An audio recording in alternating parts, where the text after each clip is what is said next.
ईशोपनिषद के प्रथम मंत्र के ऊपर चर्चा चल रही है और हमारा बिंदु अभी बना हुआ है, विचार का विषय बना हुआ है तेन त्यक्तेन भुंजीथा। ईश्वर के द्वारा छोड़े हुए हमारे लिए दिए गए पदार्थों का हम उपयोग करें, ये मंत्र से हमने तात्पर्य लिया। जब हम अपनी कामना, इच्छा, प्रार्थना रखेंगे तो एक बार रखने मात्र से यदि वो पूरी नहीं हुई तो हमें क्या और बार बार मांगना चाहिए।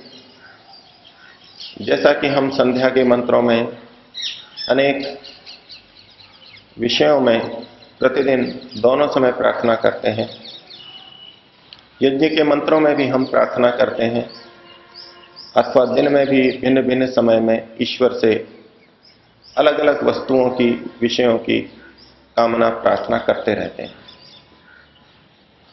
तो क्या इस तरह से कामना करना अनुचित है अथवा इसका भी कोई औचित्य है?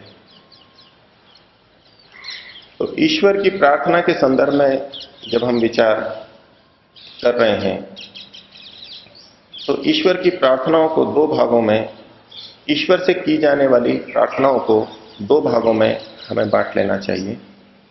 एक तो वो प्रार्थनाएं हैं जिसमें ईश्वर हमें सीधे सीधे सहायता करता है, और दूसरी प्रार्थनाएं वो हैं जिसमें हम अपने कर्मों के अनुसार ईश्वर से प्रार्थना करते हैं। लौकिक उदाहरणों से इस विषय को समझेंगे। यदि हम किसी आश्रम में जाकर के रहते हैं, वहां की व्यवस्था है कि आपको जिस भी चीज की आवश्यकता हो वो यहां के भंडार से मिल जाएगी। कथन यही किया जाएगा कि आपको जिस वस्तु की आवश्यकता हो वो भंडार से ले लें। इसी तरह ईश्वर के विषय में भी कहा जाता है कि जो ईश्वर की प्रार्थना करता है, ईश्वर उन प्रार्थनाओं को पूरा करता है। सच्चे हृदय से जो प्रार्थना की जाती है वो अवश्य पूरी होती है। दोनों संदर्भों को साथ लेके चलेंगे, लौकिक उदाहरण और उसको ईश्वर पर घटाते चलेंगे। जब आश्रम में यह कहा गया कि आपको जिस भी वस्तु की आवश्यकता हो वो भंडार से ले सकते हैं, हम अपनी कामना, इच्छा, प्रार्थना करेंगे, मुझे ये वस्तु चाहिए, वो वहां से मिलेगी। लेकिन इस कथन का ये तात्पर्य नहीं कि आपको मनचाही चीज वहां पर मिल जाएगी। आश्रम की व्यवस्था है, वहां पर गुटखे नहीं मिल सकते, शराब नहीं मिल सकती, सिगरेट नहीं मिल सकती। तो जब ये कहा गया था आपको जो आवश्यकता हो वो यहां से मिलेगा, उसका यह तात्पर्य नहीं कि आप अनधिकृत रूप से कुछ भी मांगेंगे अथवा मांगने की कोई सीमा ही नहीं है, कुछ भी मांगो वो मिल जाएगा।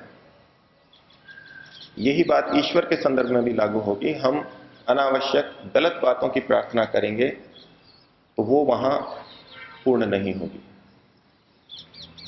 दूसरी बात, जो वस्तु आश्रम के द्वारा हमको दी जाएगी वो निःशुल्क नहीं दी जा रही है। आपको कुछ धनराशि वहां जमा करानी होगी। आपकी जमा धनराशि के अंतर्गत ही जिस वस्तु की आपको आवश्यकता है वो भंडार से मिल जाएगी। यदि आपके 1000 रुपए जमा है तो उसके अंतर्गत आप ले सकते हैं। अगर आप वहां उपलब्ध वस्तुओं को भी 1500 रुपए की लागत वाली वस्तुओं को भी चाहेंगे तो नहीं मिलेगी। 1000 तक की मिल जाएगी, आगे की नहीं मिल पाएगी। यही बात ईश्वर की प्रार्थना से भी लागू होती है। हमने जिन कर्मों को किया है, हमारे कर्माशय में जो कर्म इकट्ठे हैं, उन कर्मों के अनुसार वही हमारी संपत्ति है, वही हमारी पूंजी है।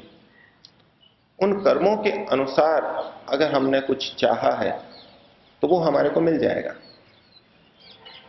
यहां मांगने की हमारी इतनी स्वतंत्रता है कि जितना धन है उसमें से हम कुछ भी ले सकते हैं। चाहे तो खाने पीने की चीज ले लें, चाहे ओढ़ने की चीजें ले लें, कोई पुस्तक ले लें, आश्रम के भंडार से वो सब चीजें मिलेंगी जितनी हम चाहते हैं। ये कि ये बात ईश्वर के संदर्भ में भी लागू होती है। हमने जो भी शुभ कर्म किए उसका फल हम किस रूप में चाहते हैं, और कर्म करते समय हमारे मन में उस फल की भावना प्राय रहती है। हम अच्छा कर्म करते समय विचारते हैं मुझे धन चाहिए, मुझे अच्छा परिवार चाहिए, मुझे अच्छी बुद्धि चाहिए, मुझे अच्छा शरीर चाहिए, मुझे अच्छी संगति चाहिए, मुझे एकाग्रता चाहिए। जो भावना हमारी साथ में जुड़ी हुई है उसके अनुसार हमारा फल आएगा। और अगर ये लौकिक वस्तुएं ना चाहें, मुक्ति को चाहें, ईश्वर के आनंद को चाहें, तो वही निष्काम कर्म कहलाएगा और मुक्ति का सुख हमें प्राप्त होगा। तो हमारी जो प्रार्थना है, जब हम हमारे कर्मों से संबंधित प्रार्थना करते हैं, उन कर्मों के फल में से कुछ चाहते हैं, तो वहां हम बार बार भी प्रार्थना करेंगे तो आपत्ति नहीं है। जब तक हमारा धन है, जब तक हमारा कर्माशय है और जो चीज भंडार में उपलब्ध है, ईश्वर के द्वारा देने योग्य है, वो हमको मिलती रहेगी। लेकिन यदि ऐसा भी नियम हो कि ये वस्तु आपको नहीं मिलेगी, तो आप चाहे एक बार प्रार्थना करें, चाहे 100 बार प्रार्थना करें, वो कभी नहीं मिलेगी। ईश्वर के नियम अटल हैं। जो भी नियम है अपवाद सहित, वो अपने आप में अटल है। जो चीज ईश्वर देता ही नहीं, उसकी प्रार्थना हम कितनी बार भी करें तो भी सार्थक नहीं होगा। प्रश्न उठेगा कि हम जो प्रार्थना करते हैं, एक बार हमने प्रार्थना कर दी, बहुत है इतना, बार बार प्रार्थना क्यों करें हम? दोनों समय संध्या के मंत्रों में प्रार्थना करते हैं, यज्ञ में प्रार्थना करते हैं। क्योंकि हम प्रतिदिन कर्म करते हैं, प्रतिदिन नए कर्म करते हैं, बहुत सारे अच्छे और बुरे कर्म करते हैं, इसलिए हमको प्रतिदिन दोनों समय हर कर्म के साथ ये भावना देनी होगी, प्रार्थना करनी होगी कि इस कर्म का फल मैं इस रूप में चाहता हूं। इसलिए हम बार बार प्रार्थना करते हैं। और प्रार्थना करने के बाद भी यदि हमारी कामना पूरी नहीं हो रही है, तो उसके यही अर्थ है, या तो हमारे पास कर्माशय नहीं है, हमारे पास धन जमा नहीं है, तो वस्तु नहीं मिल पाएगी, अथवा वो वस्तु दी ही नहीं जाती है, हम उस वस्तु को ग्रहण करने के अभी योग्य नहीं हैं। तो अपने ही कर्माशय के अनुसार फल चाहने के संदर्भ में तो हम बार बार प्रार्थना करते हैं और वो संगत है, करनी चाहिए। ईश्वर से प्रार्थना का एक दूसरा भाग भी है, जिसमें हमारे कर्म से निरपेक्ष, हमारे किसी कर्म के फल स्वरूप नहीं, ईश्वर की कृपा स्वरूप हमको सहायता प्राप्त होती है। उसके लिए एक दूसरा नियम ईश्वर के द्वारा बनाया गया, कहा गया, जिसको कि महर्षि दयानंद ने वेद और ऋषियों के अभिप्राय के अनुकूल वाक्यों में कहा कि प्रार्थना सदा पुरुषार्थ पूर्वक होती है। अपने पूर्ण सामर्थ्य से जब हम यत्न कर लें, उसके बाद में प्रार्थना होती है। जैसे कि एक व्यक्ति बोरी को उठाना चाहता है, प्रयास कर रहा है लेकिन उससे उठ नहीं पा रही है, तो आने जाने वाले किसी व्यक्ति को यदि प्रार्थना करे तो वो उसको उठा लेगा, उठवा सकता है। ये उसने पूरा पुरुषार्थ किया और फिर सामने वाले ने सहायता की। लेकिन यदि प्रार्थना करने वाला दोनों हाथ कमर पर टिका करके अधिकारी की तरह खड़ा हो जाए, या हाथ पीछे बांध करके आराम से खड़ा हो जाए और दूसरे को कहे कि इस बोरी को मेरे सिर पर रख दो, तो ये प्रार्थना स्वीकार्य नहीं होगी। अर्थात जब हम पुरुषार्थ पूर्वक कार्य करेंगे, अपनी सामर्थ्य जितना पूरा कर लेंगे, उसके बाद प्रार्थना का क्षेत्र शुरू होता है। प्रार्थना का जो दूसरा अंश मैं आपके सामने रख रहा हूं, उसका क्षेत्र तब शुरू होता है। ईश्वर ने हमको बहुत कुछ दे रखा है, यदि हम उसका उपयोग नहीं कर रहे हैं, लेकिन प्रार्थना किए जा रहे हैं मुझे ये चीज और मिल जाए, ये चीज और मिल जाए, तो वो ईश्वर से प्राप्त नहीं होगी। इसको एक उदाहरण से समझेंगे कि माता बच्चे को भोजन प्रदान करती है, रोटी देती है। परिवार के द्वारा बच्चे को कहा गया कि तुमको जब भी रोटी की आवश्यकता हो, तुम्हारे भोजन की आवश्यकता माता पूरा करेगी। लेकिन इसका यह भी अर्थ नहीं कि जब चाहे तब बच्चा मांगे और मां दे दे, अथवा जितना चाहे उतना दे दे। बच्चा यदि भोजन का उपयोग ठीक कर रहा है तो मां रोटी दे देगी। बच्चे को भूख है, अभी पेट भरा नहीं है, तो मां दे देगी। बच्चा रोटी खाने बैठा, माता ने रोटी दे दी और उसने रोटी को तोड़ करके खेल खेलना शुरू कर दिया। रोटी को खा नहीं रहा है, वो तरह तरह के टुकड़े बना रहा है, खेल कर रहा है। जो उद्देश्य था उस रोटी का, उसको पूरा नहीं कर रहा है, रोटी का दुरुपयोग कर रहा है। ऐसे में यदि वो मां से कहे कि मुझको एक रोटी और दो, मां नहीं देगी।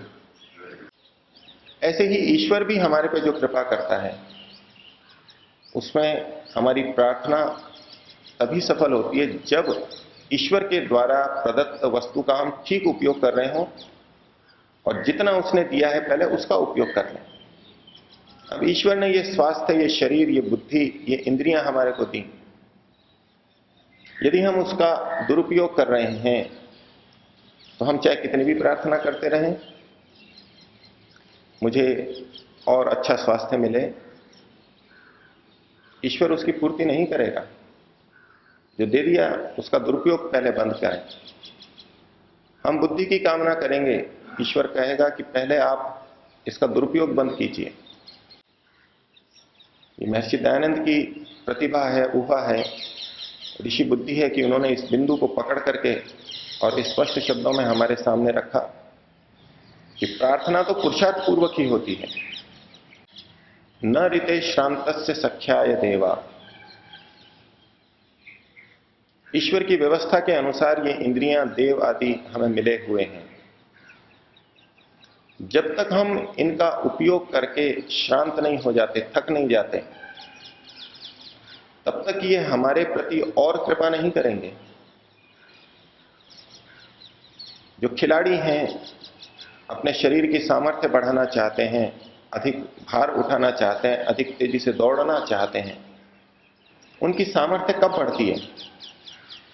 उनकी सामर्थ्य तब बढ़ना शुरू होती है जब वो थोड़ा थक जाते हैं, फिर भी मेहनत करते रहते हैं। जितनी सामर्थ्य है उसके अंदर यदि कुछ हम खेलते रहे तो सामर्थ्य की वृद्धि नहीं होती है, सामर्थ्य बनी रह सकती है। इसलिए प्रशिक्षक कहते हैं कि जब वो थक जाता है फिर भी और पुरुषार्थ कराते हैं, फिर सामर्थ्य बढ़ती है।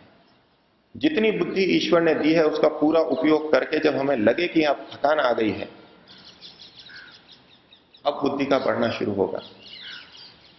मांसपेशियां थक गई हैं व्यायाम करते करते, तो लगेगा कि अब इसकी सामर्थ्य बढ़ेगी। ऐसा हर अंग के साथ में है। जब तक हम इन अंगों को, इंद्रियों को थका नहीं देते, तब तक इनकी सामर्थ्य बढ़ना प्रारंभ नहीं होता, क्योंकि हम उपयोग ही नहीं कर रहे हैं। हम उन इंद्रियों को थका रहे हैं, इसका मतलब है कि हम उसका जितना सामर्थ्य अभी है उसका उपयोग कर चुके हैं और उसके आगे भी उपयोग करना चाहते हैं, अर्थात पूर्ण पुरुषार्थ हमने किया है। अब हमारी प्रार्थना प्रारंभ होती है। तो इतने प्राणायाम, भस्त्रिका आदि कराए जाते हैं, तरह तरह के आसन कराए जाते हैं, खूब परिश्रम करा के थक जाते हैं, फिर भी कराए जाते हैं। इतना जब करते हैं तब इंद्रियों की सामर्थ्य बढ़ती है और फिर तरह तरह के रोग मिटने प्रारंभ होते हैं। यदि केवल थोड़ा थोड़ा कर लिया जाए, थकान नहीं हो, ऐसा ना लगे कि कुछ विशेष किया है, तो ये इंद्रियां, ये अवयव मित्र की तरह हमारे रोगों को दूर नहीं कर पाएंगे। न ऋते श्रांतस्य सख्याय देवा, ये ईश्वर की व्यवस्था के अंतर्गत हो रहा है, ईश्वर भी ऐसा ही करेगा। हमको थकना होगा, और वास्तविक प्रार्थना तो निकलती ही तब है। आप उस व्यक्ति को देखिए जो मेहनत कर करके पच गया है, उसको कोई कार्य कराना है, किसी का पता पूछना है, छोटा सा काम ले लें, किसी का पता पूछना है, एक से पूछा, दूसरे से पूछा, तीसरे से पूछा, मिल ही नहीं रहा है, काम आवश्यक है।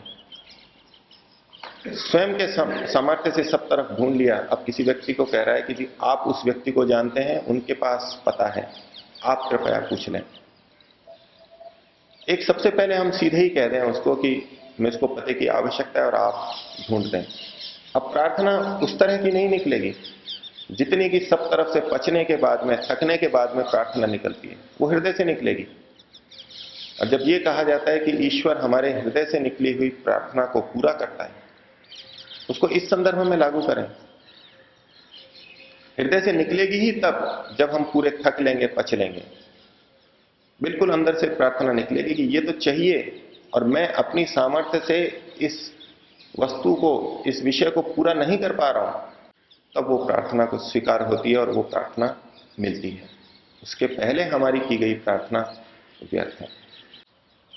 और हम कब लेना स्वीकार करते हैं, देने वाले की तो बात छोड़िए, लेने वाला भी सोचता है कि हम गए, उन्होंने कहा कि भोजन कर लो, हमको पता है कि सामान्य रूप से कहा गया है, भोजन का अवसर है इसलिए कह दिया, तो हम कहेंगे कि नहीं, अच्छा नहीं लगेगा, क्योंकि वास्तव में उसके द्वारा त्यागा नहीं गया है अभी वो। एक वाणी के शिष्टाचार की दृष्टि से कहा गया, पूछ लिया गया, सम्मान के लिए पूछ लिया गया, और हमको भी खुशी होती है कि चलो उसने पूछ लिया, इतना बहुत है, हमको तो खाना भी नहीं है और खाना उचित भी नहीं था, लेकिन सामने वाले ने एक बार पूछ लिया तो भी हमको मन को संतोष हो जाता है, शिष्टाचार है। तो ऐसी स्थिति में यदि हम खा लें पहली बार, तो सामने के वाले के द्वारा भी वो त्यागा नहीं गया है, इसलिए अगर हमने खा लिया तो ना हमको अच्छा लगेगा ना दूसरे को अच्छा लगेगा। हाँ, वो 2-3 बार कह रहा है तो अब स्पष्ट हो गया कि हाँ ये त्यागने वाला है, अब ये इसके द्वारा छोड़ दिया गया है, अब मैं ले सकता हूं। इसी तरह जहां हम एक बार भी पूछने की अपेक्षा नहीं रखते और जाते ही स्वयं ही ले लेते हैं और किसी को कोई आपत्ति नहीं होती, वहां भी उस गृह स्वामी के द्वारा हमारे लिए वो चीजें त्याग दी गई हैं पहले से ही। समझ है कि भाई आपके लिए हैं, आप कभी भी आए, स्वयं पानी ले लें, स्वयं दूध गर्म कर लें, स्वयं रेफ्रिजरेटर को खोल करके फल ले लें, त्यागा हुआ है पहले से, इसलिए पूछने की जरूरत नहीं है। तो ये सारा शिष्टाचार किस बिंदु पे आके लेन देन का प्रारंभ होता है और कब दोनों तरफ से प्रसन्नता रहती है, जब तेना त्यक्तेना हो जाता है और फिर हम भुंजिता उसको सेवन करते हैं पूरा का पूरा। इसको हम सामान्य रूप से अगर देखें तो कहेंगे कि जिससे निकट के संबंध है वहां बिना पूछे ले लेते हैं, दूर के संबंध है तो कई बार कहने पे लेते हैं। हम इस दृष्टि से संबंध की निकटता की दृष्टि से देखते हैं, लेकिन यदि उसको तेन त्यक्तेन भुंजिता की दृष्टि से देखें, आपको लगेगा कि निकटता में त्यागा हुआ ही है, थोड़ा दूर है तो थोड़ा सा कहा तो इसका मतलब त्याग दिया गया, और बहुत दूर के संबंध है तो बहुत कहने पे भी हम नहीं लेते। वो 10 बार कह लेगा तो भी हम नहीं लेते। कई बार लौकिक शिष्टाचार में हमको पता है कि ये व्यक्ति मेरा हित नहीं चाहता या मेरे को देना नहीं चाहता, लेकिन लोक लिहाज से बार बार कह रहा है, सब जने समूह में बैठे हैं कि नहीं खाना खाओ, नहीं पूछेंगे तो लोग क्या कहेंगे। लेकिन खाने वाले को पता है कि ये दिल से मेरे को खिलाने की इच्छा नहीं रखता, अब 10 बार कह लो तो भी नहीं खाएगा वो, क्योंकि त्यागा हुआ नहीं है उसका।